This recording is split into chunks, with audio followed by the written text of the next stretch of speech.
je vous rajoute un petit post-scriptum.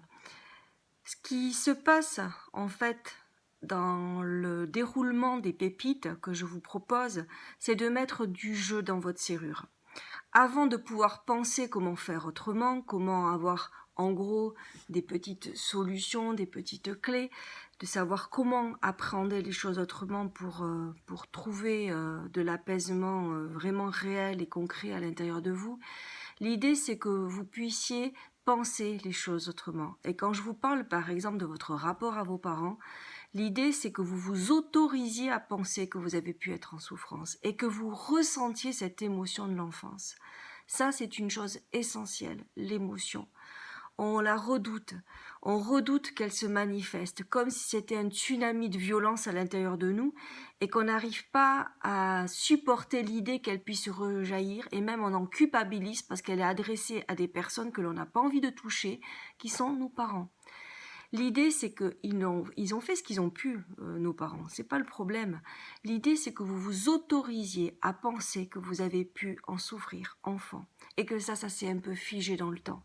Si vous n'allez pas chercher cette émotion de savoir comment vous avez vécu un événement, un mode de relation, par exemple dans une relation avec une mère étouffante, ou un père très autoritaire, ou des relations de parents qui étaient dans des addictions, ou des parents très obsessionnels dans l'ordre, la morale, le rapport, les valeurs, par exemple, travail, etc., etc. À un moment donné, vous, en tant qu'enfant, que vous avez 3 ans, 4 ans, 5 ans, 10 ans, 11 ans, vous avez pu être en souffrance dans ce rapport-là. Parce qu'en décalage avec vos désirs d'enfant, d'affranchissement, de liberté, etc.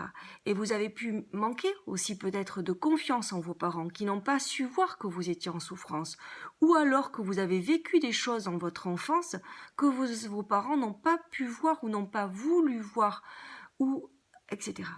Vous comprenez l'idée de ce que je vous propose? Donc déjà mettre du jeu dans votre serrure. Ensuite, on verra au fur et à mesure qu'est-ce qu'on peut faire finalement. Parce que si on ne fait rien, on reste dans un discours très construit et on peut passer du temps avec des échanges de nature psymaniste sans qu'il se passe rien. Et l'idée, elle est quand même que ça avance. Et je vous proposerai la semaine prochaine comme pépite tout ce qui est de l'ordre de la confiance en soi, de l'estime de soi, en lien avec tout ce que nous avons évoqué jusqu'alors. Bonne fin de journée à vous.